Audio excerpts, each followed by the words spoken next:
Welcome to the EOB Podcast, where we talk about the weekend box office and the new openings this week. I'm Benno, and joining me is Sen Dong. So, Sen, happy 4th. Thank you. Happy coming forth. Yeah. Okay, so, I've been on a roll. Until I came back. The past couple of podcasts, I was too good. So, I guess in the last podcast, I decided to, be wild, trying to, throw our listeners off their toes a bit. I'm probably like Milo. You put me in a team and I pull everyone down. Not making anyone better, not right? Making anyone better. Okay. Right. Okay. Let me see. So we have about 3 wide releases last weekend, but one was open on a Wednesday, and as you can tell from our opening, we didn't do too well with our predictions. Yeah. But I have at least one of them right. Oh well, sure, but you have to stick with me here. Sure. We go down together, right? We'll go down together. Yeah. We go up together, we go down together. Okay, so let's get right to the box office, and we only have one new openings this week, so it's gonna be fast, hopefully, right? Or mercifully for some our listeners, right? Yeah. Mercifully short. All right. Okay, let's jump right in. Coming in number 1 is Despicable Me 3. It's the third Despicable Me movie, but I think it's the 4th, right, movie if you count the movies as within this extended universe, right? It pulled in only 75 million over the weekend. Yeah, and that's even less than the second Despicable Me, and significantly less than the Minions movie. The Minions movie opened to 116. 115, 116, yes. Yeah, so not sure what it is. Maybe the Minions. Maybe there's not enough Minions. Yeah, that's what I kind of alluded to in the previous podcast. I said that it's the Despicable Me's main storyline necessary more. Is it the pull? With the breakout of the lone minion movie, standalone minions movie. Right. I'm saying is this enough anymore to draw people in? I mean, what people want, or probably more minions, right? More wackiness. It could be.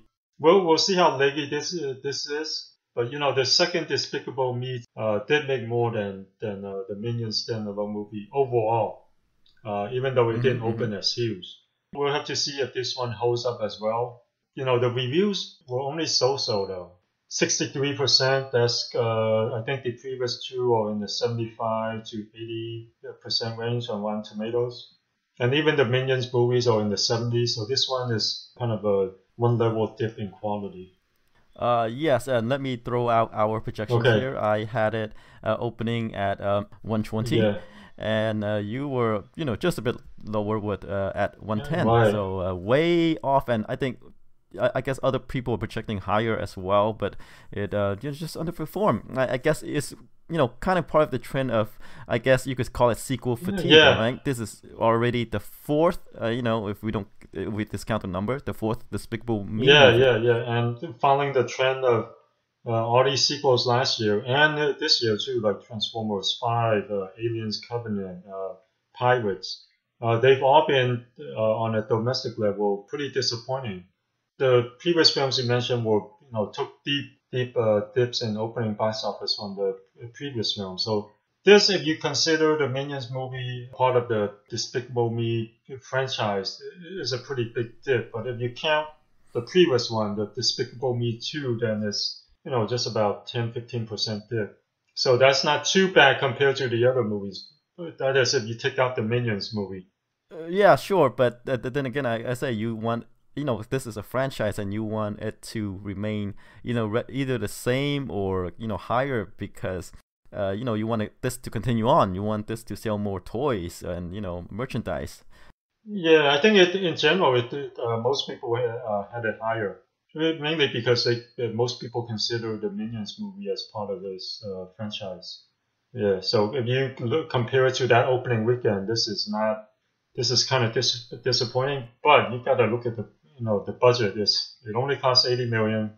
It's already made 80 million in one weekend. Right, but still, I mean, you can see the interest level tapering off, right? I mean, like we said, sequel fatigue, right? Because people are not that enthusiastic about where the series is going. That's why we see, this dipping. Yeah, I wonder why there's such a steep dip from the Minions movie, though, right? I guess, like you said, maybe the Minions is the biggest selling point. Maybe. And no, it just feels to me that this story, I mean, after the Minions movie, it feels, this one seems like a slog, with all the complicated storyline. Right. But we don't know, we don't know. Well, maybe that's the thing. The evil portrayed in this one is kind of like, he looks kind of like Donald Trump, very divisive figure, and the majority of the people in the U.S. don't like him. Okay. And maybe some parents that turn off some parents, even though they're making fun of them. Sure. Well, it's as good explanation as any. So yeah. Right. But we'll have to see how this holds up, though, because the second Despicable Me held up really well, and eventually went on to do 368. And this one would have to do, at least in the 260 million range. It should at least equal what the first one may. If not, it will be considered a pretty big disappointment, even though they're going to make a huge profit. Yes. But still, I mean, since it costs only 80 million to make, I mean, like I said, they kind of. I'm not sure if it's a disappointment, but not a failure. Oh yeah, they're going to make money, lots of money from this. They're going to make a profit. They're going to make huge profits, and including international, they're going to do really well.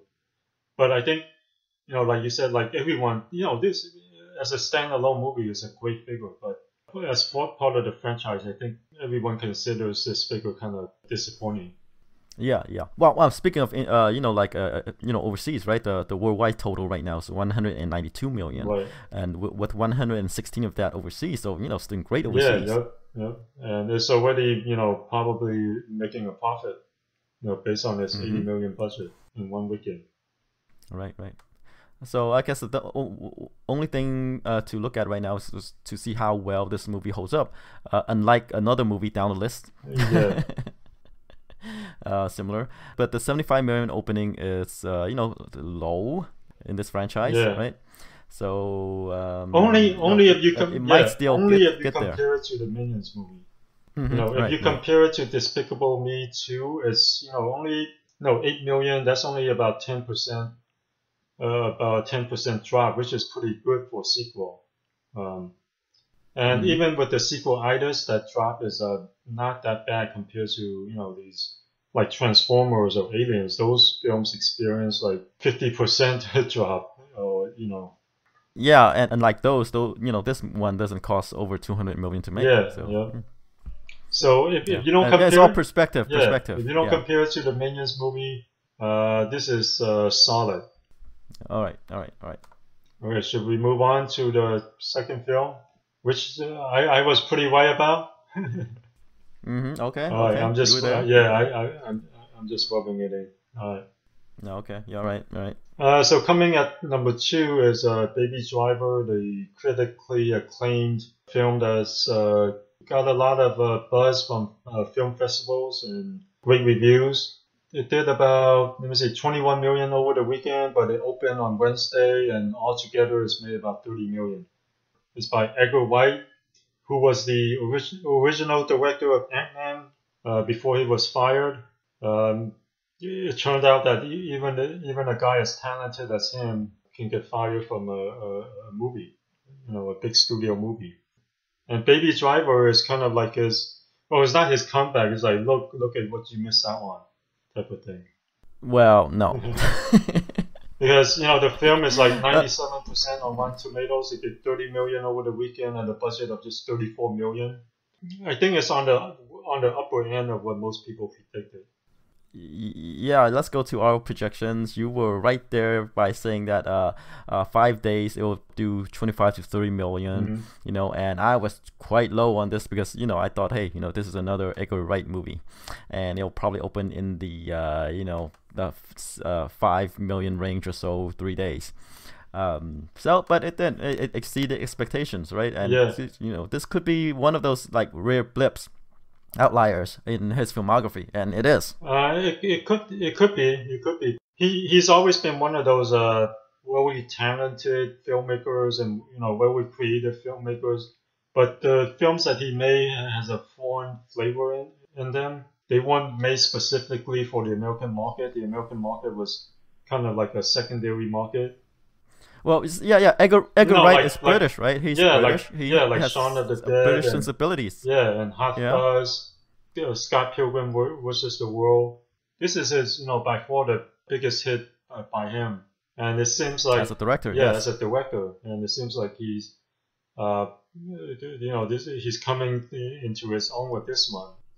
Well, I'll tell you what the difference between this movie and his other ones. Well, this one doesn't have a foreign flavor though. Like Shaun of the Dead was made, and Hot Fuzz were made for the British market. And it's not just foreign flavor. It's just look who's in it. None of those guys open movies. Versus the others. Yeah, exactly. Well, these films have recognizable American actors. Let's put it this way. Mm-hmm. Right. It has Kevin Spacey, who's kind of way past his prime, and playing smaller roles. It has Jimmy Fox. Dude, he has one of the hottest TV show on cable, right? House of Cards. Kevin Spacey.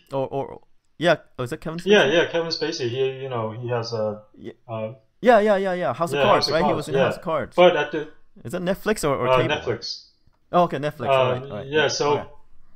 But in terms of movies, he hasn't done many movies that made an impression lately, though. So I think the only difference here is they have these two guys. At least they're recognizable American actors playing in an ensemble, smaller roles, and it's made for the U.S. market. It was targeted as at the U.S. market. It's not as niche as Scott Pilgrim versus the World, because that's kind of like for the video game teenager crowd. Yeah, it's a comic book movie. It's a cult comic book movie, and then he made it like a video game. Yeah. The World's End is another kind of great movie, but again, it's not like the most mainstream, most plot line. It's like zombies and a bunch of guys going around tasting all this craft beer all over the world and then fighting zombies. I mean, these are great movies, very fun movies, but it doesn't have the most mainstream appeal. But even Baby Driver probably doesn't have the most mainstream appeal. But I guess there are some American actors. It is targeted at the U.S. market. It has a great soundtrack. Has cars and super great reviews. Yeah, sure. Okay, this is his most commercial movie, I have to say. Out of on his filmography, and as you said, it has more mainstream American actors. Even though they don't open movies anymore, they're not open movies anymore. Yeah, and the sensibility is not British. It's more toward like as you say, an American movie. Right. And that's why it's doing better than what I had. Right. Well, it'll be interesting though with all these great reviews. I wonder, if you base it on the reviews, it should hold up pretty well. Yes. With the 4th of July weekend coming out, and as someone who's been through the experience of doing a big studio movie like Ant-Man and getting fired, I wonder if he wants to get back into that. Eventually, it's a paycheck, right? And opportunity to expand. I mean, he to get a superhero movie under his belt, I think it's one of his goals, maybe, right? Right.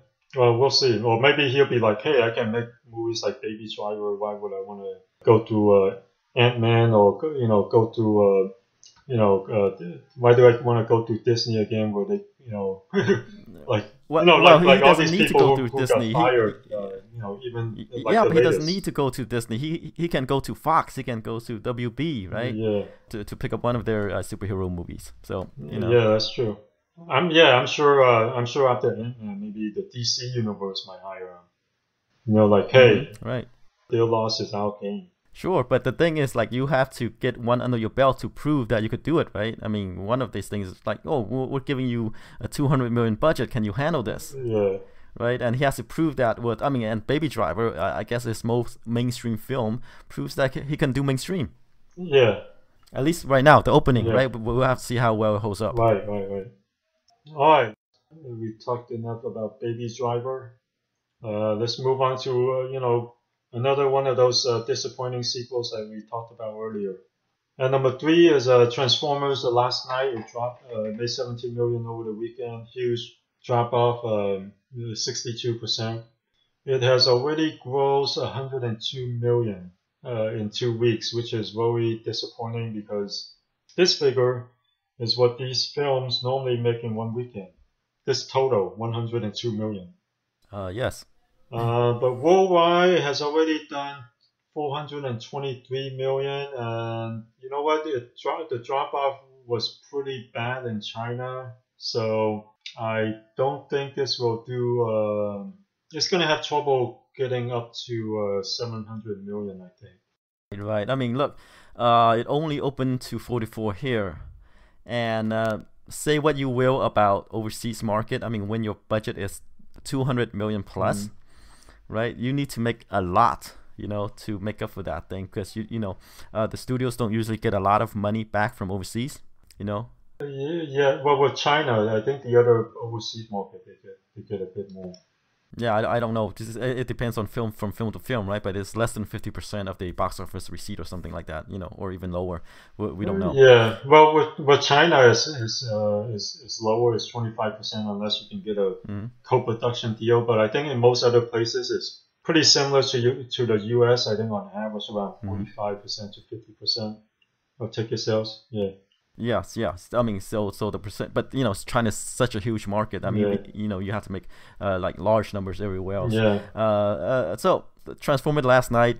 I think obviously right now we know that this is probably Michael Bay's final Transformers movie. Yeah, especially by the way it's doing. It did 200 million in China so far, which I mean the previous one made 360 or something like that.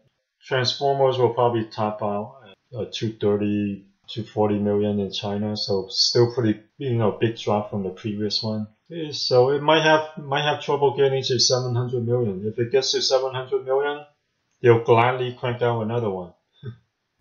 Yeah, I think they will try to make another one in any case, right? This is too big of a franchise to let go. Well, it depends. I think at such a huge budget, if it can only gross like 500 million, they might have to let it go because it's so expensive, or lower the budget drastically.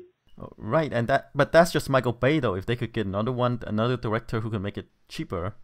Yeah, right? Yeah, they can get so we'll see. But if this gets to 700 million, then they can probably stick with the same budget. But again, you have to question: do you need that many robots? Maybe add more humans to it. Yeah. Yeah. Right. Could be. So a lot of ways they could go, but I guess the uncertainty right here is like, how will this this franchise how will it go on without Michael Bay? Right. Is this a Michael Bay driven franchise? And if Michael Bay's not here, will it do well, I mean, better or worse? It depends. If you get a generic director, because all the robots and everything, or the way they look, the way they transform, all that is they already got all that figured out. So if you have a half decent director who can put together a decent story, it could be they can do they can try something like Logan where they strip it down, like you said, to fewer robots and smaller budget. It could still go on. At this point, I feel like it's way overstuffed, especially The Last Night. I think it's because of the way Michael Bay makes movies. He it sounded like he made it as he went, because everyone always say that, hey, Michael Bay, the story's in his head, and I hear the same people say the same thing about Jackie Chan. Making movies with Jackie Chan in Hong Kong is that the stories are in his head, and he feeds people lines so no one knows what the actual real story is. Well, I think that's in Hong Kong. That's the the standard right there. Is like there is no script for any director. Which is that's why when I hear that with Michael Bay, I'm thinking he probably makes his movies in a similar fashion, because it's not the first time I heard someone say that about Michael Bay.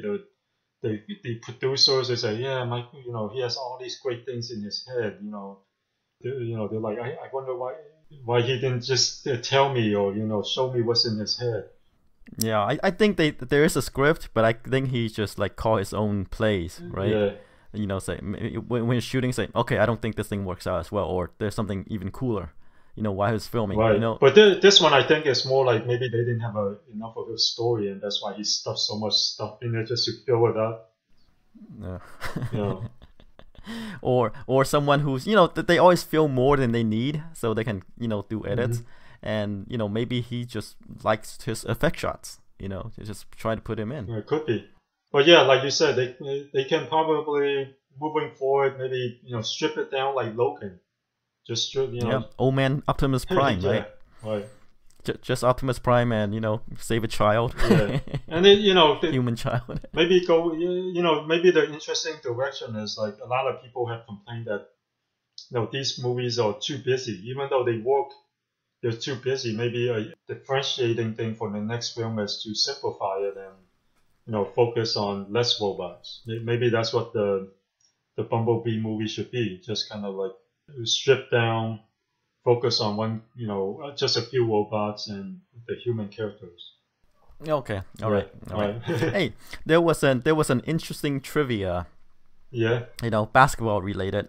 You know, I think someone on Reddit pointed that out, that, you know, every time a Transformers movie was released, LeBron James, you know, loses the final or something like that. Oh, right.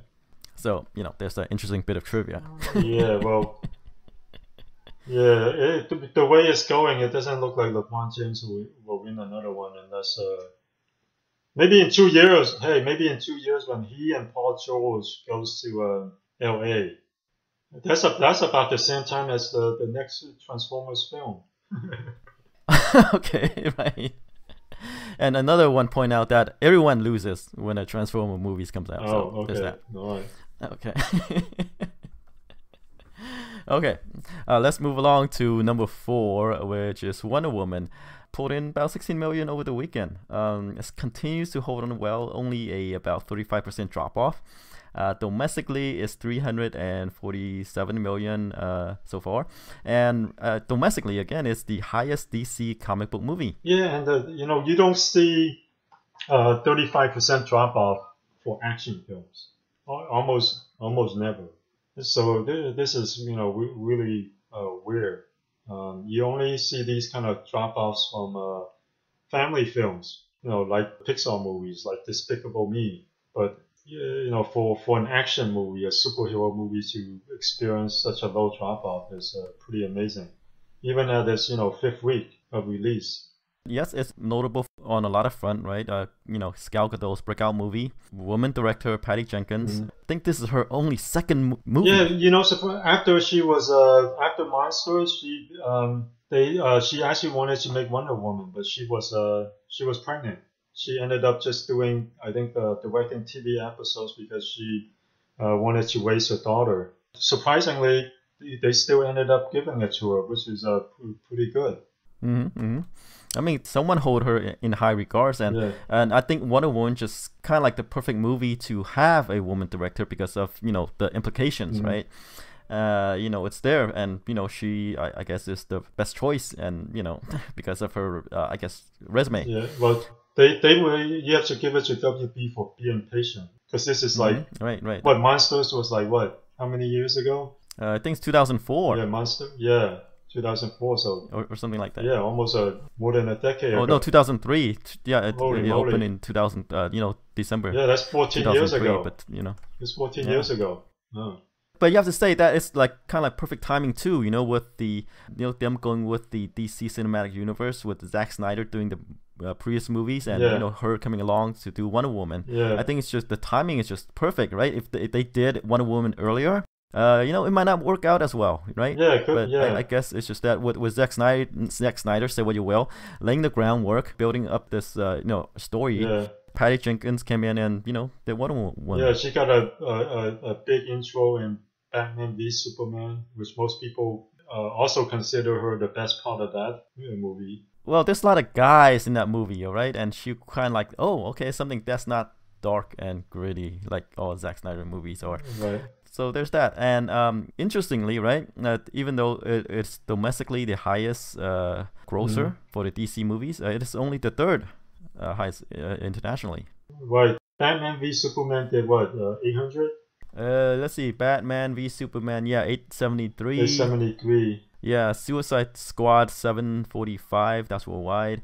Wonder Woman right now is 708. Yeah. So it'll be Suicide Squad eventually, but it looks like it probably won't get to Batman v Superman. Yeah, that's like 170 million more. Yeah.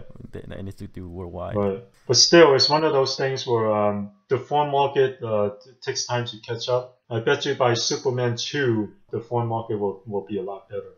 Wonder Woman 2, you mean? Yeah. I mean, Wonder Woman 2, the foreign market will catch up. It always takes them a couple of years to catch up to the US. Okay, all right. Let's move along to number 5, Cars 3. It pulled in about 9.5 million over the weekend. Huge drop off, 60%. Yeah. Domestic gross is only 120 million, and the worldwide figure is 173. Yeah, this is kind of a terrible gross for a Pixar movie. Horrible. Like we said earlier, 60% drop off is rarely seen for family films. Rarely. Family films usually hold up in the 30% range, and this is like the second week in a row that the drop off is like around 60%, which is, I'm sure a lot of it is probably because of Despicable Me 3. But even without that, like audiences they just don't care anymore, despite this being considered better than the second film, or some consider it the best film in the series. The second film just ruined people's image of this franchise. I mean, this franchise wasn't looked at in super high regard to begin with. It was just made because of the merchandising. And now the people just don't care. Yeah. I mean, like I said, in the last podcast, there's not a lot of places you can go, right? Yeah. You always have to end up on a racetrack. Yeah. And it's the third movie. Yeah, I think already. In the second film, how much more racing can you see? Yeah, in the second film, they try to break it out, by using the 007 theme to break it out, that racing world, if you will. But it didn't work, and so now they went back to car racing. People just don't care anymore. Mm-hmm, yeah, but of course the toys will continue to sell well, right? And the rides will continue to do well. Yeah, and I wonder where they're gonna go with this though. They have to make these movies to market the toys, but these movies aren't doing. Especially this one is gonna do by far probably the worst of the 3 films. Oh, they're gonna do crossovers. Finding Nemo with cars. Sure. Nemo needs a ride. Right? Sure. Or a cross-country road trip with his dad Marlin and Cars characters. Right. Yeah. Okay. There's a Dr. Seuss element in it. Right. Okay. Speaking of disappointing films, bring us in at number 6. Okay, at number 6 is the Will Ferrell, Amy Poehler comedy, The House. Before I get to the number, let's tell people, or listeners, what we projected the movie to open to. We both had it around 25 million. You said that you would go higher if the storyline is stronger. Yeah. And we just didn't know how weak it is. Yeah, the storyline, I guess, is just a lot weaker than we thought it was. Right. So, and it only did 9 million over the weekend. This is by far the worst Will Ferrell opening in a while, right? Before it became big. And the reviews are terrible, right? 18% on Rotten Tomatoes. Yeah, this is by far also the worst opening for Amy Poehler film too. You would think that with the two of them, it would at least do somewhere in their average, if not more, but it's way below their average. Yeah, and we thought, hey, people might be ready for an adult comedy, right? But I guess not. Yeah, I guess not. At least not this one, not this one. Yeah, despite there were no comedies in the top 10. I guess the story, the premise is that weak. Oh, right. Just a couple who turns their house into a casino. Yeah, because they lost all their tuition money for their kids. Right. And, it's kind of a back to school, it is the summer, like people are heading out to college, and people might think, oh, that's kind of a funny premise right there. Right. But no. Yeah.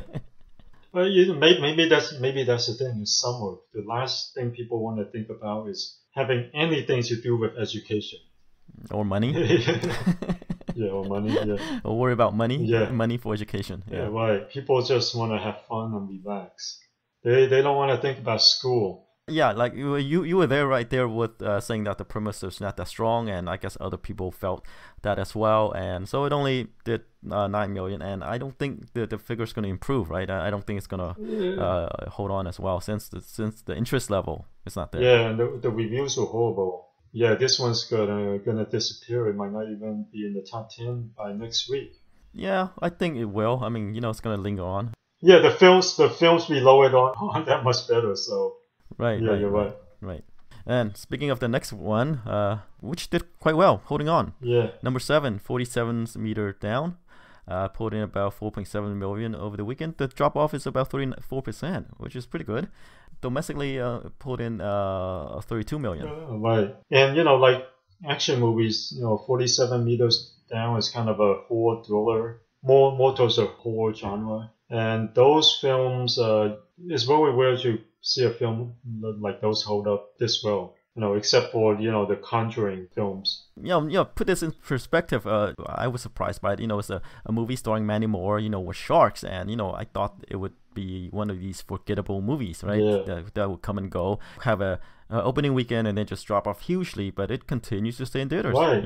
Surpassing our expectations. Right, and the reviews only great, 53%, which is kind of decent for these kind of horror films. But for these films to hold up well, they tend to be well reviewed. But this one isn't even. I mean, by horror film standards, it's decent, but it's not like The Conjuring, where it's embraced by critics, and because it's embraced by critics, it's able to reach a crowd that's not just within the the horror genre. Well, sure. I mean, you mentioned The Conjuring, but this is in the genre of dumb teenager movies, right? Yeah. The Conjuring is different, more adult horror. Yeah. So yeah, what we do, this film is kind of one of the surprise modest hits in the summer. It might leg out and eventually get to 50 million. If it continues to hold. Yeah. All right, let's move on to number 8, a movie that I know nothing about. The Beguiled. Expanded. It pulled in about 3.2 million over the weekend. It's a film by Sofia Coppola, starring a bunch of Oscar worthy actors and actresses: Colin Farrell, Nicole Kidman, Kirsten Dunst, Elle Fanning. Yeah, I don't know much about this other than I think it was in Cannes and people were talking about it. Okay, sure. And that's all we know about it. How are the reviews? The reviews are pretty good, 77% on Rotten Tomatoes. All right. Let's see what it's about. It's about the Civil War. Okay, so a soldier is taken in, placed with a couple of women in there. So yeah. We might talk about this next week, so I guess we'll brush up on this movie before then. All right. Let's move on to number 9. Okay. It's The Mummy, dropped 54%, pulled in only about 2.8 million over the weekend. Domestic gross is 74 million, and worldwide is at 349. It's holding up worldwide, and because of the worldwide figure, they'll probably continue with this Dark Universe. Yes. Since the budget is only 125 million, it can afford to lose a couple of million here and there at the domestic market, since it's making that up in the overseas market. And like we said, they're gonna throw stars at this franchise until it sticks. This Dark Universe set of movies with movie monsters. Yeah, right. We're talking about Frankenstein, I guess. Yeah. Dracula, The Mummy, Dr. Jekyll, Mr. Hyde, and others. Right. We laugh at it right now, and then it'll have a kind of like Fast and Furious renaissance. Yeah, right. They'll cast The Rock as who can The Rock be? Wolfman, maybe. Yeah, or Wolfman. Frankenstein. Sure. Okay, yeah, muscles. And okay, let's round out the top 10 with Pirates of the Caribbean: Dead Men Tell No Tales. Did 2.4 million over the weekend, 55% drop off. Domestic gross is 165 million, and the worldwide take is 708 million. Yeah, even at a budget of 230 million, it's still going decent. Even though it didn't make nearly as much as the previous film. I think that even the previous one made around $1 billion worldwide, but $700 million and counting is not bad. It's pretty good, even at such a huge budget. Yes, because of the overseas market again. Yep. So they're gonna. You say they're doing a spin-off next. Yeah. Yep. So obviously with a lower budget, so who knows how that will do, and I don't think they're gonna pay Johnny Depp backloads of money to reprise anymore. Maybe in cameos. He might be the eye patch guy. Oh, okay. They always need an eye patch guy. Right. The eye patch guy is someone who ties everything together. Yeah. Okay. Well, in Marvel, it's the eye patch guy, but it's really Tony Stark. It's really Iron Man in Marvel, and in the DC universe, they're making that fit with Batman. If Disney's gonna, build a universe around Pirates of the Caribbean, I guess the eye patch guy's gotta be, Johnny Depp, because that's what he does best. Actually, the last two films, people say, he's only good in small dosages. Because in the last two films, he's the standalone, he's the main character. So maybe in the spin-offs, putting him back in the background might be the best for this whole franchise. Yeah, why not? I mean, it's a simple paycheck, right? Yeah. For him. I mean, he doesn't need to carry, so to speak, the franchise anymore. Yeah, right. And it seems like, hey, he's happy to get these paychecks. Right. Everyone's happy to get these paychecks. And let's remind people of the fact that this franchise started off as a theme park ride. Yeah, right. An adaptation of a theme park ride. It's used to promote that theme park. And it turned into one of these $1 billion franchises. Yep. Okay, so that rounds up the top 10. Let's move on to the opening. We only have one wide release this coming weekend. Right. Spider-Man: Homecoming. Right, and there's already 83 reviews on Rotten Tomatoes. The reviews have been great, 93% on Rotten Tomatoes. This is back in the Sam Raimi first two Spider-Man range. This is what, the fifth reboot? Fifth reboot. I'm joking, of course, but yeah, right. But it is kind of a reboot, right? Yeah, but it is a reboot in the sense that it is tied together now with the Marvel Cinematic Universe. Right now, Sony kind of give back stewardship of their franchise to back to Marvel. Since their movies weren't doing that well. Yeah. I mean, they did okay, but they have nowhere to go since they don't have rights to any other characters, except those in the Spider-Man universe. They don't have anywhere to take it. Yeah. And now it's integrated with the Marvel universe. Yeah, they do. Well, essentially, they gave the creative control to Kevin Feige. Yeah, Marvel, essentially, right? Yeah, they gave the creative control to Marvel, but they still hold the license and they still distribute it. Mm-hmm. And they still make a lot of money from it. Sure. That's the important thing, right? Yeah, but the reviews have been great, Well, obviously, since they gave creative control over to Marvel, and because now that they gave creative control to Marvel, that means they can put Iron Man in there. They can put all the rest of the Marvel superheroes in it. Yeah. So that the world's not limited to wherever Spider-Man is right now. He can be fighting things against characters like who they're gonna fight next. I don't know. They're doing the Infinity Gem. Yeah, the Infinity Wars. Yeah. Yeah, that thing. Okay.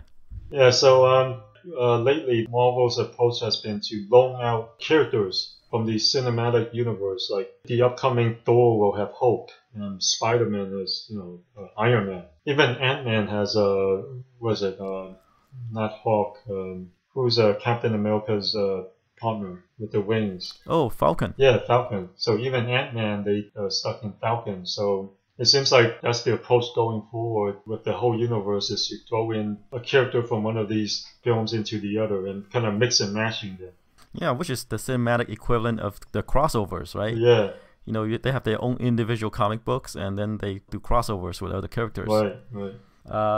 So this one has Iron Man, as you say, the eye patch guy, which is played by Robert Downey Jr. Yeah. So what do you think? I don't know what to think, and like I said, this is I don't know how many reboots about this is actually the third reboot, right? But then again, this is a Marvel movie instead of a Sony movie, right? I'm sensing Deadpool vibes from this movie. That's good. Yeah, it's good, but I'm not sure if it's gonna open to Deadpool numbers, 132 million. But who knows, right? Who knows? Since this is a Marvel movie, right? I mean, even the last one, The Amazing Spider-Man 2, opened huge, 92 million, but then it only ended up making 203 million total domestically. So that's only about 2 times the opening weekend, which is probably why they decided to reboot it, because the drop-off was so huge. Yes. But if we go way back to Sam Raimi's Spider-Man, right? Spider-Man 3 opened to 151 million. Yeah. So that set kind of like the upper bound for Spider-Man. Yeah. Right? So it could do that, right? Yeah, it could do that. But it's not mainly because these things always follow like what people thought of the last Spider-Man, and what people thought of the last Spider-Man wasn't great. The Amazing Spider-Man 2. It was okay, it didn't blow their mind. But the difference here is there is Iron Man involved, so that's it makes it a little bit fresher. It's part of, the Avengers now. Spider-Man did get a huge intro in Civil War. So I think it's going to open, probably not 150 million. I think people saying the tracking numbers say 100 million. I think it might do better than that, because it might probably do like 125 maybe. Okay, are you going with that number? All right, I'll go with 125. It's a lot higher than what the tracking says. But like I said, I'm getting Deadpool vibes from this movie. That means people are feeling something different from this movie, and then that difference is good. Yeah. And like I said, it's hard to judge since The Amazing Spider-Man 2 only pulled in 91 million. As we know, this movie is affected by the previous opening, since now this is no longer a Sony movie, now it's a Marvel movie. Yeah. It's different. It has Iron Man in it, so as you say as well, it's gonna open higher, I think. Yeah. So I think conservatively, I'm gonna go with 110 and 120 to 120 opening. Okay. But it could be like you. It could be open higher. Like I said, the Amazing Spider-Man 3, Sam Raimi's, opened to 151 million. So that means that the interest level there are Spider-Man fans. Yeah, right. And it could support that number. And if this captures those those fans, I think it's going to be huge. Yeah, and whatever ill will people had with there's not much. It's just people didn't think it was amazing. Right. Spider-Man 2. Everyone regarded Spider-Man in Civil War pretty well. So whatever negative effects the second film had, it seems like Civil War has already dissipated that or completely removed that. So now people have a better image of Spider-Man. Right. Okay, then let's go with that. We'll see how huge it gets, or it will be. All right, see you guys next week.